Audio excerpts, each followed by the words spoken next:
우리가 쭉 읽어가는 말씀의 내용들 계속 복음서의 순서를 따라서 살펴가고 있습니다.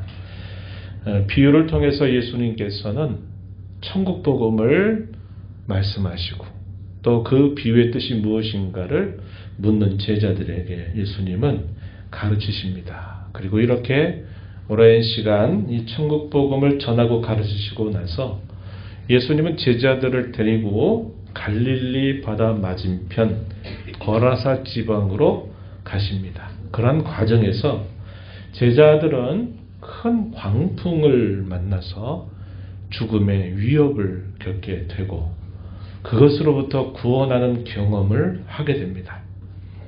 거라사 사건을 통해서 예수님은 광인에게 그리고 함께한 제자들에게 더 나아가서는 그 사건에 대한 소문을 들었던 그곳 사람들에게 구원 그리고 하나님의 나라를 보여주십니다. 하지만 반응이 각각 다르게 나타나는 것을 우리가 살펴보게 될 겁니다.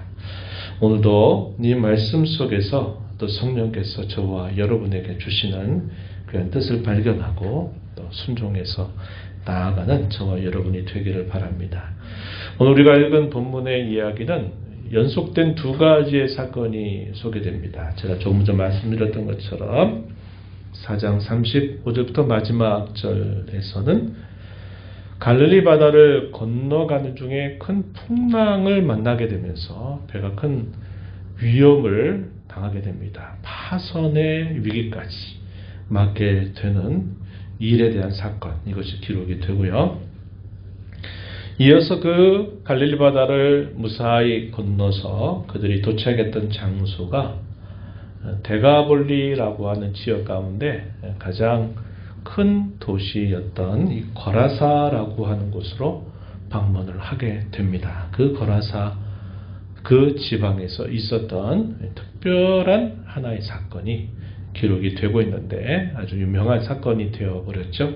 그 내용들을 우리가 함께 쭉 살펴보면서 예수님이 누구신가, 예수님이 무슨 일을 행하시는가 계속 주목해 보고 또 그 일에 대한 사람들의 여러 반응들을 보면서 오늘 우리 자신들에게 주시는 교훈들을 마음에 새기게 되기를 바랍니다.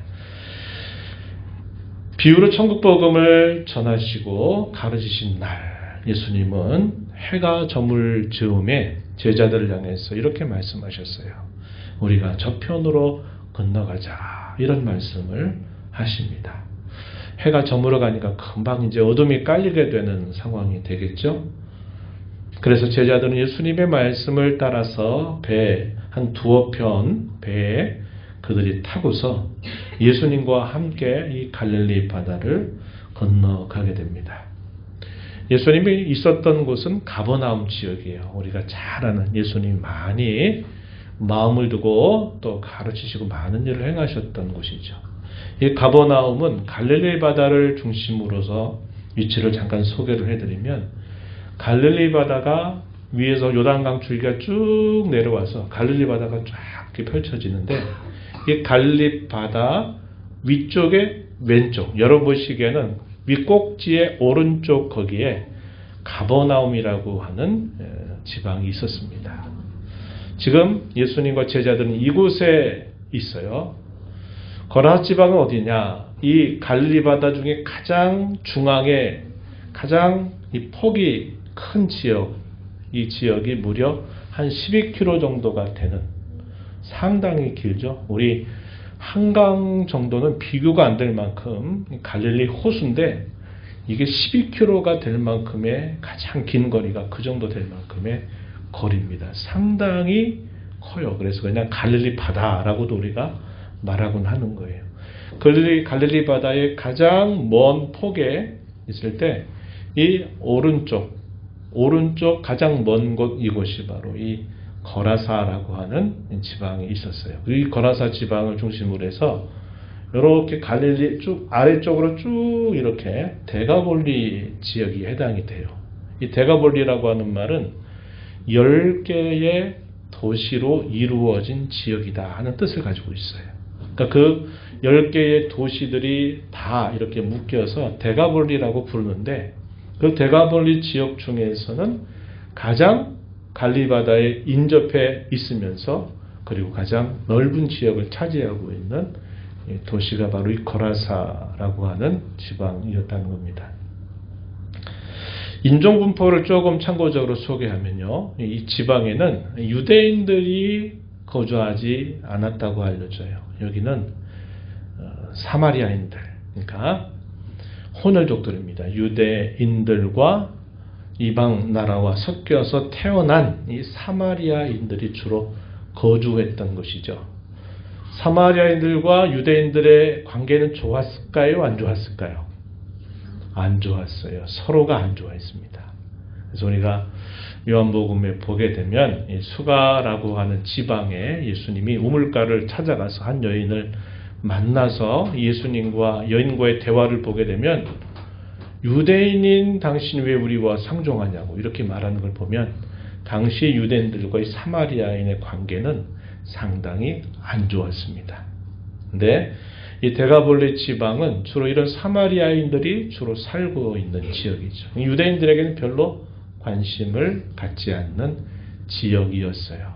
그런데 예수님이 제자들을 데리고 갈릴리 바다의 왼쪽 가장 꼭지의 왼쪽에서 쭉 내려서 여기 중앙의 가장 먼 터까지 가버나움, 거라사 지방까지 내려오니까 적어도 배를 타고 이동한 거리를 대략 따져봐도 한 10여 킬로 정도 되는 그 바다를 물을 건너서 배를 띄워가지고 배를 타고 그것도 이제 날이 저물어 가면서 어두컴컴해져가는 그때 갈릴리 바다를 노를 저어서 가게 된 겁니다.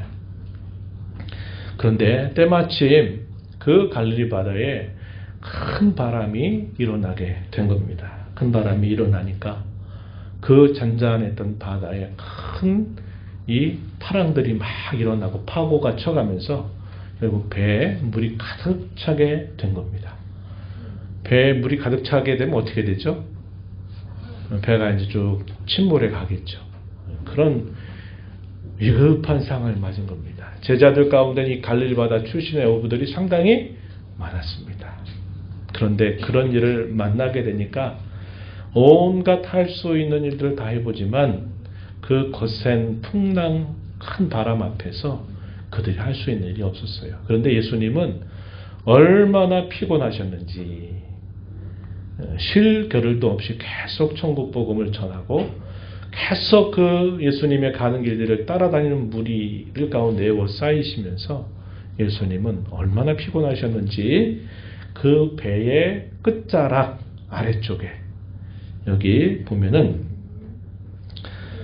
배 뒤편 아래쪽에서 예수님이 잠이 깊이 들어 있는 상태가 됐습니다. 이 물이 차고 막 배가 막 휘청휘청 오르락 내려가는 막 일들이 있는데도 예수님이 깨어나시지 않은 걸 보면 예수님이 깊이 잠든 상태였다는 것을 알게 되고 그만큼 예수님이 피곤하셨다 하는 사실을 우리에게 보여주는 겁니다. 제자들이 급기야 어떻게 합니까? 주무시고 계신 예수님을 막 흔들어 깨울 수밖에 없는 상황이 된 거예요. 막 배가 오르락 내리락 하지 물이 가득 차지 도무지 할 수 있는 일이 더 이상 없었던 겁니다. 그래서 그 예수님을 결국 깨우게 되는 거예요. 그러면서 뭐라고 말하는가? 38절에 이렇게 말합니다. 선생님이요, 우리가 죽게 된 것을 돌아보지 아니하시나이까? 예수님을 향하여 깨우면서 이렇게 말을 한 것입니다. 이런 말 속에는 어떠한 마음이 표현될까요? 총각을 다투는 거죠. 그죠? 시간을 지금 조금이라도 놓치면 배가 완전히 뒤집혀지면 이제 죽음에는 없다 하는 만큼 이런 다급함이 분명히 표현되어 있겠고 또 두려움, 사람이 해볼 수 있는 모든 도리를 해도 어떻게 할 수 없는 그런 위협 앞에 죽음의 위협을 느끼는 그 두려움 가운데 그들이 있었을 것이다 하는 겁니다. 또 한편 이 표현을 보니까 우리는 지금 어떻게든지 뭔가를 해보려고 막 애를 쓰고 안간힘을 다해서 죽을 힘을 다해서 사력을 다하고 있는데 예수님은 아무리 피곤하셔도 그렇지 아니 어떻게 이런 상황에 저렇게 잠을 주무신단 말인가. 불평스러운 마음, 원망스러운 마음도 있었던 거예요. 여러 가지의 마음들이 교차된 그 마음을 가지고 막 예수님 흔들어 깨우면서 예수님 지금 어떤 상황인데 우리를 돌아보지 않고 이렇게 주무시고 계십니까? 이렇게 말을 한 것입니다. 예수님이 깨어나셨습니다. 일어나시더니 그런 상황 속에서 예수님이 이제 아마 배 위로 올라오셨을 겁니다. 그런 다음에 예수님의 소리가 얼마나 컸겠어요. 소리가 들리겠습니까? 안 들리겠습니까? 막 그냥 바람이 불지 또 막 물이 막 덮쳐오지 뭐 무슨 소리를 쳐도 들리지 않을 정도인데 예수님이 바람을 꾸짖으시면서 그 바다를 향해서 잠잠하라. 거의 안 들리는 듯한 그런 소리였을 거예요. 그 엄청난 그 상황 속에 어떤 소리라도 다 묻혀버리는 만한 상황이었을 텐데 놀라운 일이 생겨납니다. 어떻게 된 겁니까? 그 예수님의 들리지 않던 그 소리가 떨어지자마자 그 사납게 뛰놀던 그 파도들이 잔잔해지고 그 거세게 불어닥쳤던 바람이 이제 잔잔해지는 그런 놀라운 일이 일어나게 된 겁니다. 모든 상황이 한순간에 다 정돈되어 버렸어요. 평온한 갈릴리 바다의 그 모습을 다시 그대로 회복해 있는 그런 것을 그들이 보게 된 겁니다. 예수님께서 그들을 향해서 이렇게 책망하셨어요. 40절 말씀에 어찌 믿음이 없느냐 이렇게 예수님이 책망을 하십니다. 40절 한번 가서 거기 보면 40절 밑에 1번 있죠. 앞에 1번 쭉 따라 내려가니까 어떤 사본에는 어떻게 되어 있다고 말합니까? 어찌 아직도 믿음이 없느냐. 이 표현이 좀 더 좋을 것 같아요. 그죠? 왜냐하면 예수님과 함께 해왔던 시간들이 단 한 번 만난 게 아니라 오랜 시간 동안 늘 함께 해왔어요. 그래서 그 믿음에 대하여 예수님이 끊임없이 말씀해 오셨는데 죽음의 위협에 처하게 되니까 그들의 믿음이 뭐고 할 것 없이 다 지금 두려움과 다급함과 원망스러움으로 그들이 지금 가득 차 있는 그런 상태가 돼버렸던 거죠. 그래서 예수님이 아직도 너희에게 믿음이 없느냐 이런 책망의 말씀을 하시게 된 겁니다. 제자들은 아무 말도 대답하지 못했어요. 그러면서 나중에 하는 말 도대체 이분이 누구이시기에 바람과 바다가 이렇게 다 그 말대로 되는가 하는 것에 그들이 깜짝 놀란 반응을 보이게 된 겁니다. 깨닫게 된 거죠. 아, 이분은 바람과 바다조차도 이 말씀으로 이것을 다스리는 분이시로구나 하는 것을 그들이 그 사건을 통해서 분명히 깨닫게 되었다 하는 겁니다. 이러한 일이 있고 난 다음에 마침내 그 긴 여정을 마치고 이제 거라사 지방에 도착을 하게 됐습니다. 그러자 또 하나의 사건이 계속 일어나게 되는데 그 내용이 이제 5장 1절부터 20절까지 쭉 표현되어 있다 하는 겁니다. 거라사인에 딱 지방에 들어갔더니 배에서 올라오시니까 그 거라사 지방의 한 너무나 유명한 그러나 악명이 높은 그런 걸로 유명한 사람이에요. 한 광인 미친 사람이 무덤 사이에서 나와서 예수님을 만나러 나온 것입니다. 근데 그 사람에 대해서 뭐라고 소개하느냐 2절에 보니까 더러운 귀신 들린 사람 이렇게 표현되어 있습니다. 더러운 귀신 들린 사람. 이 표현은 조금 부드럽게 표현되는 거예요. 이 표현을 조금 더 직접적으로 표현을 하면 이런 말이에요. 귀신화된 사람. 거의 귀신같이 된 사람이라는 거예요. 귀신이 들렸다 그러면 나도 있고 귀신도 같이 있는 것처럼 다중인격 같은 그런 모습을 보인다 이런 생각이 들지만 귀신화됐다, 귀신처럼 됐다, 귀신과 같이 돼버렸다 이런 말은 그 정도가 다중인격, 그러니까 내가 평상시에 드러내는 성격하고 또 다른 막 이상한 성격이 막 나오는 정도가 아니라 완전히 귀신처럼 행동하고 귀신처럼 말하는 사람으로 돼버렸다는 거예요. 그래서 귀신화된 사람, 완전히 귀신같이 된 사람, 이 표현이 좀 더 사실적인 표현입니다. 그래서 여러분들 그렇게 이해하시면 돼요. 이러한 사람에게 믿음을 요구할 수 없어요. 왜? 자기 제정신이 하나도 없는 사람이에요. 그가 어떤 말을 하든지 다 귀신처럼 말하고 그가 하는 행동조차도 사람이 할 수 있는 행동이 아닌 정말 긴 같은 행동들만 하고 있다는 것을 본문이 말해주고 있다는 겁니다. 완전히 사로잡혀서 거의 귀신처럼 되어버린 사람, 그런 사람이었다는 거예요. 그에 대한 설명이 3절로부터 5절에 설명이 되는데 어떻게 묘사하냐면 3절에 보니까 이 사람은 어디가 자기 거주지라고 말합니까? 무덤 사이에서 거주하고 있는 사람이었다 이렇게 말합니다. 소위 오늘날 말하면 공동묘지에서 그냥 계속 자고 살고 거기서 있는 사람이에요. 4절에 보니까 고랑과 쇠사슬을 사람들이 묶어서 뭔가 제어하려고 해버려도 고랑과 쇠사슬을 끊어버리는 정도의 귀력을 행하는 사람이다. 이렇게 표현되어 있습니다. 또 5절에 보니까 밤과 낮으로 큰 소리를 외치며 제 몸을 계속 상하게 하는 일을 쉬지 않는 사람. 그야말로 사람이 뭔가 이렇게 말해서 들을 수 있는 사람이나 이런 게 아니라 도무지 통제할 수 없는 마치 귀신과 같이 되어버린 그런 사람의 모습을 보여주고 있는 겁니다. 그런데 이 사람이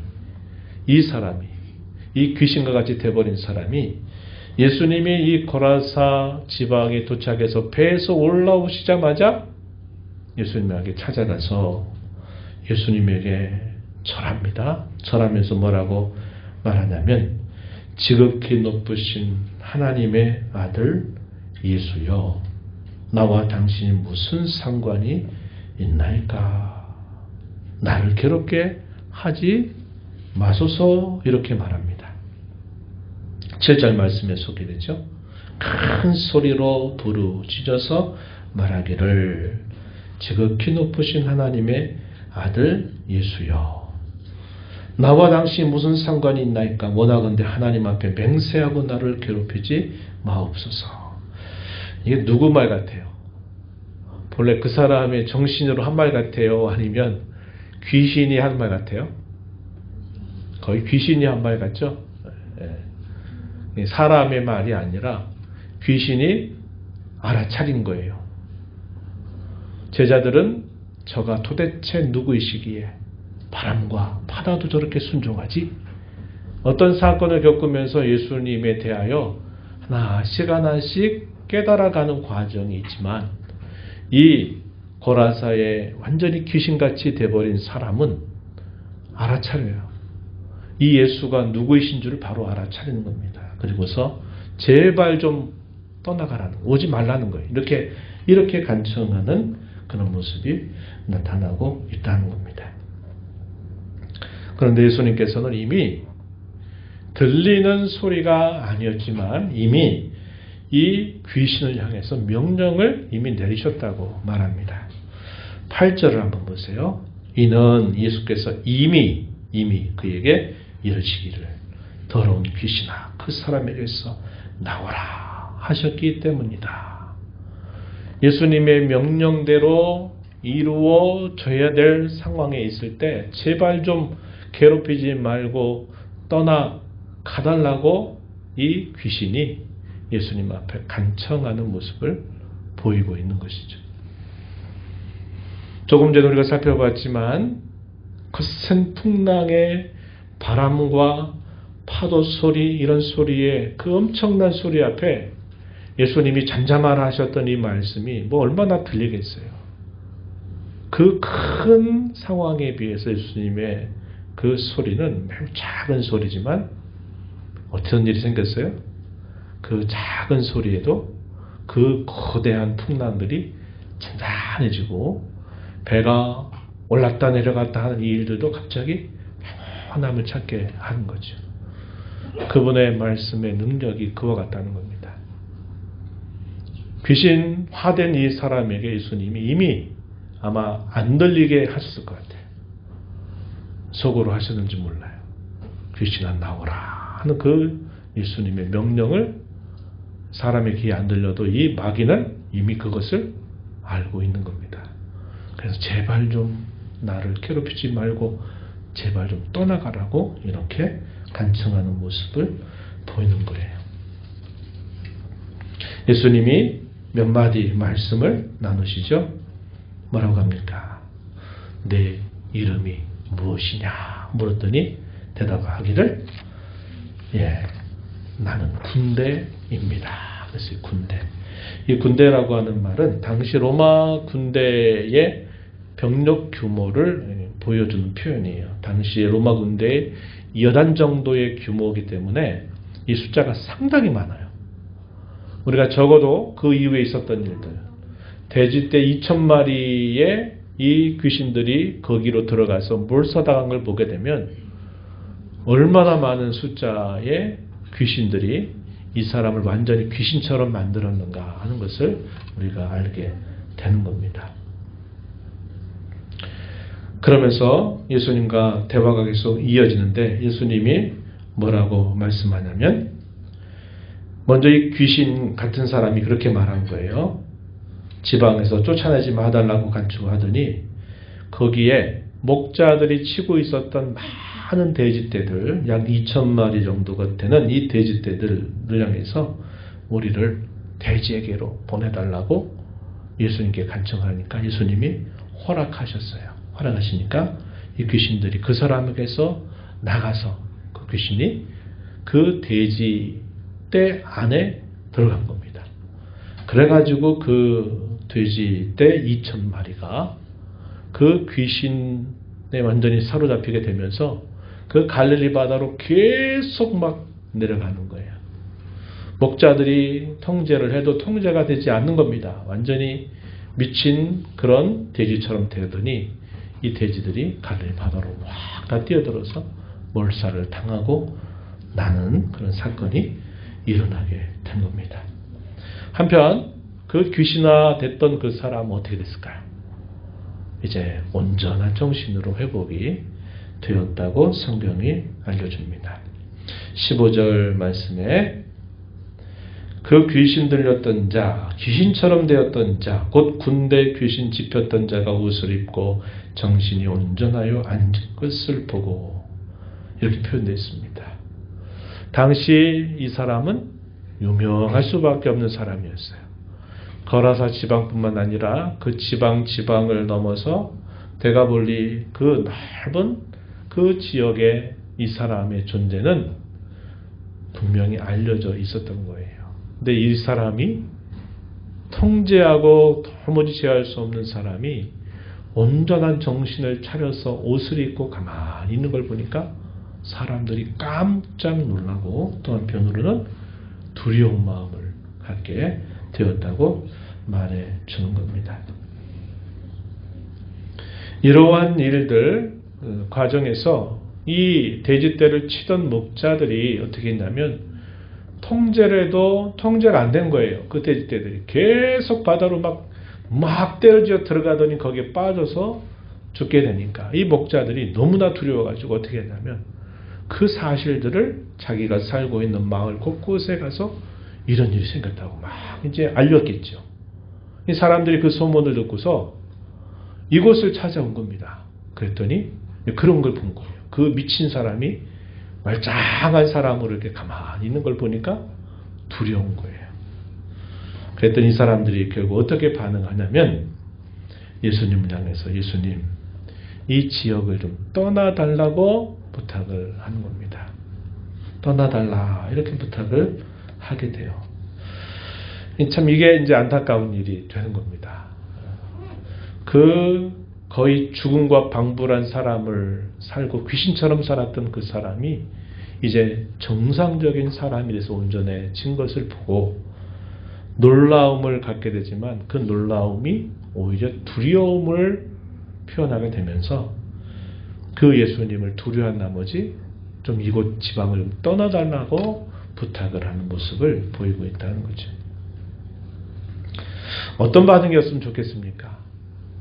아이고 이런 사람이 이렇게 돼서 얼마나 좋은지 모르겠다고 이렇게 생각하는 게 아니라 수많은 가축들이 그냥 한꺼번에 다 죽어서 또 이게 또 무슨 일이 또 이 지방에 생겨날까 아마 이런저런 두려움을 가지고 있어서 이분이 오시면서 이런 일이 생겼으니까 이분이 여기 있다가 또 무슨 봉변을 당할지 모르겠다 생각했는지 떠나달라고 요청을 한 것이죠. 예수님이 다시 제자들을 데리고 이제 또 배를 타고 또 갈릴리 바다를 또 건너오시려고 하니까 이 나음을 입었던 이 사람이 저도 함께 예수님과 가게 해달라고 간청을 했습니다. 그런데 예수님은 아니다 라고 말씀하시면서 뭐라고 하셨냐면 19절 말씀에 집으로 돌아가서 주께서 예수님 자신을 그렇게 표현한 겁니다.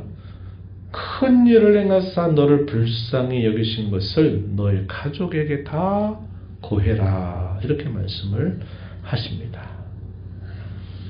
구원받고 새 사람이 된 자신을 가서 가족들에게 말하라고 이렇게 예수님이 말씀을 하시게 되면서 이 사람에 의해서 이제 이 소식이 가족들에게 그리고 이웃들에게도 증거됐을 것이고 또 일어났던 이 사건들을 목격했던 사람들이 또 그런 이야기들을 계속 사람들의 귓가에 계속 전했을 것입니다. 그러면서 이 데가볼리 전체의 사람들이 놀랍게 이런 일들을 여기게 되었다. 이렇게 말해주고 있는 것입니다.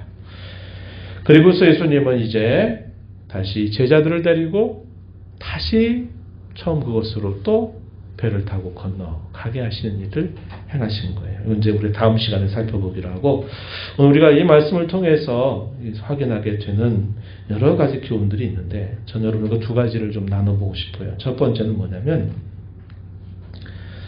예수님이 함께 계셨던 배에도 풍랑이 일어났다는 거예요. 그냥 있었던 하나의 일상적인 특별한 어떤 그런 이야기일 수 있지만 이걸 통해서 우리가 다른 어떤 의미를 우리가 좀 생각해 볼 수 있다는 겁니다. 예수님이 함께 있는 배에 있었지만 이 배에도 큰 풍랑이 닥쳤다 하는 사실이죠.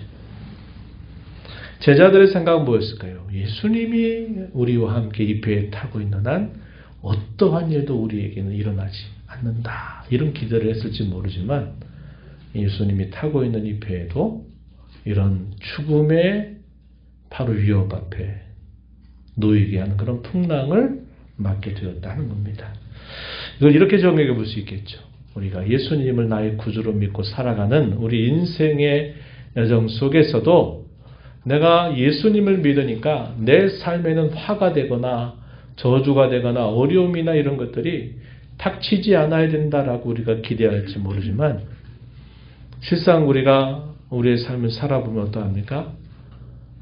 예수님을 믿고 섬기는 저와 여러분에게도 우리 인생의 풍랑들은 늘 일어나고 있다 하는 사실을 우리는 알게 됩니다.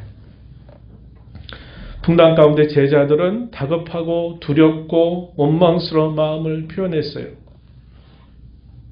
풍랑 가운데 믿음이 없는 자처럼 우리가 인생의 풍랑 가운데서 원망하고 두려워하고 절망하고 불평하는 일들 우리가 많이 해왔습니다. 왜요? 제자들이 말한 것처럼 왜 우리를 돌아보지 아니하십니까? 라고 예수님을 깨워서 제자들이 예수님에게 했던 말씀이 있잖아요.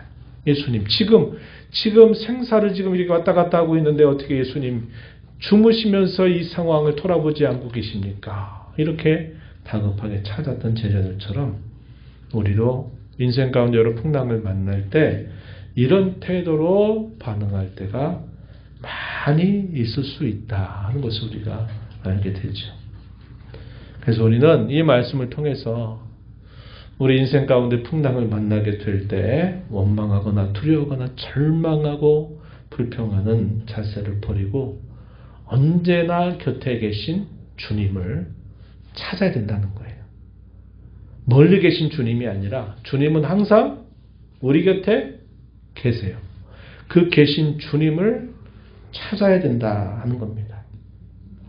그 주님은 그러한 풍랑을 잔잔하게 하시는 분이시고 심지어는 그 풍랑조차도 주관하시는 분이시라는 겁니다. 우리 인생의 풍랑이 일어나는 것, 그 풍랑이 다시 잠잠게 되는 이 모든 일들을 주님은 주관하시는 분이시다 하는 거죠.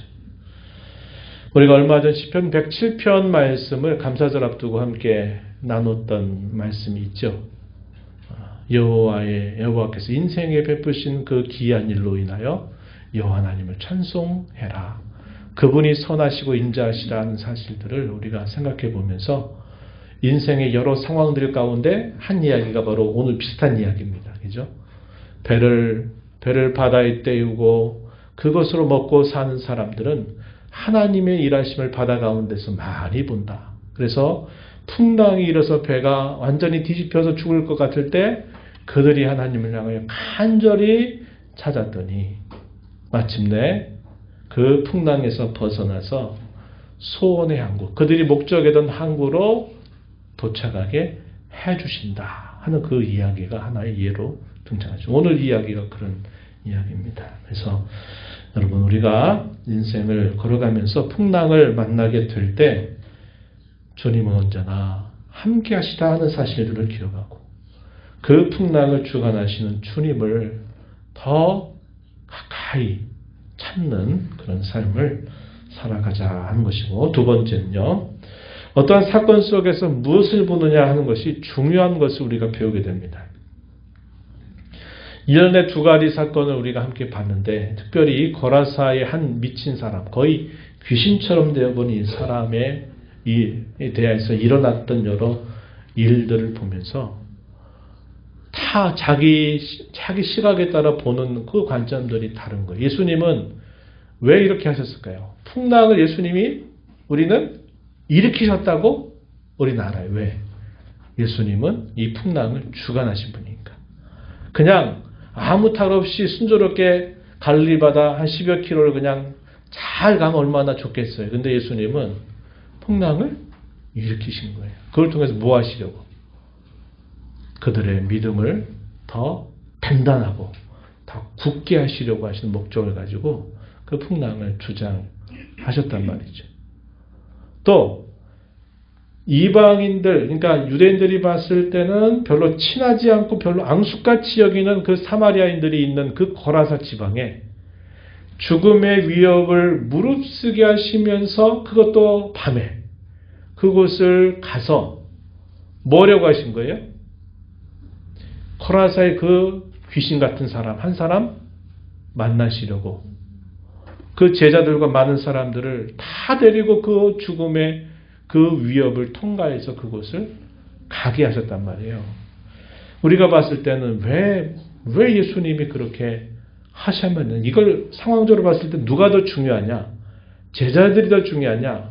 아니면 사람 취급도 받지 않는 거의 귀신 같은 그 사람, 어떤 사람도 사람같이 보지 않는 그, 어떻게 보면 빨리 사라졌으면 하는 사람, 저 사람은 존재 가치가 없다고 여기는 그 사람을 위해서 그 많은 사람들의 생명을 담보로 이런 일들을 왜 예수님은 하셔야 되는가에 대해서는 굉장히 부정적이고 회의적인 시각을 가질 수 있는데도 예수님은 그 사람 같지도 않은 그 한 사람을 살려내시기 위해서 제자들을 죽음의 위협을 무릅쓰고 통과하게 하신 일들을 겪게 하시면서까지 이렇게 하셨다는 거죠. 그건 제자들을 향한 실물 교육입니다. 무슨 실물 교육일까요? 구원이 얼마나 중요한지, 한 영혼이 구원받아서 그가 새 사람이 되는 이것이 얼마나 중요한지를 예수님은 실물 교육을 보여주신 거예요. 효율성으로 따지면 정말 하지 않아야만 되는 일을 예수님은 의도적으로 그 일을 하신 거죠. 그러니까 결국 밤새도록 가서 거라사 지방에서 한 사람, 그런 다음에 다시 제자를 데리고 다시 넘어온 거예요. 그럼 거라사 지방에 가시는 목적이 그 미친 사람, 귀신 같은 사람을 예수님이 고치시려고 갔다가 그냥 온 거예요. 효율적으로 따지면 정말 비효율적인 일을 행하신 건데 예수님은 거기에 제자들을 가르치시고자 하시는 분명한 의도가 있었다는 거죠. 그것이 바로 한 사람이 죄로부터 놓여나서 구원받는 이 일이 얼마나 중요한 일인가. 한 사람을 살리기 위해서 군대라고 불리는 귀신이 들렸던 사람을 그 수많은 2,000마리가 된 돼지떼에 다 그걸 집어넣어서 그걸 다 죽여도 된다라고 하실 만큼 예수님은 한 사람의 영혼이 주께로 돌아와서 그가 하나님 나라의 백성이 되는 일이 그와 같이 중요하다는 것을 이걸 통해서 보여줘요. 제자들이 훗날 사도들로서 로마 제국 곳곳에 세워지는 주님의 교회를 향해서 한 성도 한 성도를 돌보는 그들의 마음은 어때야 될까요? 예수님의 이러한 정신, 이러한 가르침, 이것을 품고서 복음을 전하도록 하시게 하시는 그런 뜻이 있었다 하는 겁니다.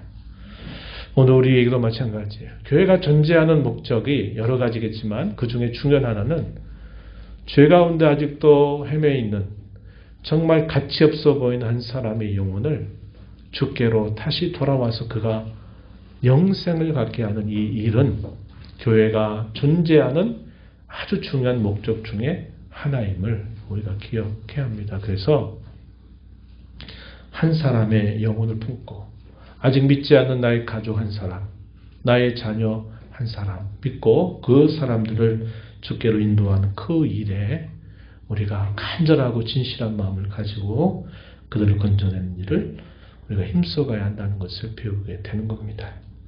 안타깝게도 그 많은 거라사 지역 사람들은 그 놀라운 일을 보고서도 예수님 오히려 배척해버려요. 당신은 좀 이곳을 떠나달라고. 오늘날 수많은 사람들이 생명의 구주이신 예수님을 대할 때 제발 좀 우리에겐 그런 소리 하지 마라. 이렇게 물리치는 사람들이 얼마나 많이 있는지 몰라요. 이런 것들을 통해서 우리가 이러한 구원의 은혜를 받은 것에 대한 감사와 더불어 또 우리를 통해서 이 구원의 복음이 사람들에게 한 영혼에게라도 그 복음이 전달이 돼서 그들이 구원받아서 하나님 나라 백성이 되는 그 일에 우리가 힘을 기울여 살아가야 됨을 배우게 됩니다. 귀하게 여기십시오. 구원받은 성도 한 사람 한 사람을 귀하게 여기세요. 효율성이나 가치 이런 것들 가지고 따지지 말고 우리가 그러한 죄로부터 건짐을 받은 한 사람 한 사람, 여기 있는 한 성도 한 성도가 얼마나 주 앞에 존귀한 자인지 몰라요. 우리도 그러한 마음을 가지고 성도들을 대하고 또 아직 믿지 못한 그런 영혼들을 건져내는 일에 또 우리의 마음을 기울여서 이 구원의 사명을 감당해가는 저와 여러분 또 우리의 교회가 되기를 진심으로 바랍니다. 하나님 아버지, 오늘도 저희들에게 이 말씀을 통해서 사람의 눈으로 봤을 때는 참 비효율적이고 왜 그렇게 하시는지를 도무지 이해할 수 없는 듯한 그런 일을 예수님께서는 제자들을 데리고 또 이러한 일들을 다 행하셨던 것을 봅니다. 세상의 가치, 세상이 중요하다고 보는 것, 세상에 보는 시각과 전혀 다른 하나님 나라의 시각, 우리 주님의 시각이 어디에 향하고 있는지를 이런 사건들을 통해서 저희에게 밝히 보여주신 대로 저희도 이 땅에 살면서 하나님의 나라의 백성이 된 것으로 인하여 기뻐하고 감격할 줄 알게 하시고 먼저 구원하신 주님의 은혜를 기억하면서 아직도 이 죄에 매여 있는 한 영혼 한 영혼들을 주님의 마음으로 그들을 바라보고 주께로 인도해가는 저희들의 삶이 되도록 우리 하나님 인도해 주옵소서. 예수님 이름으로 기도하옵나이다. 아멘.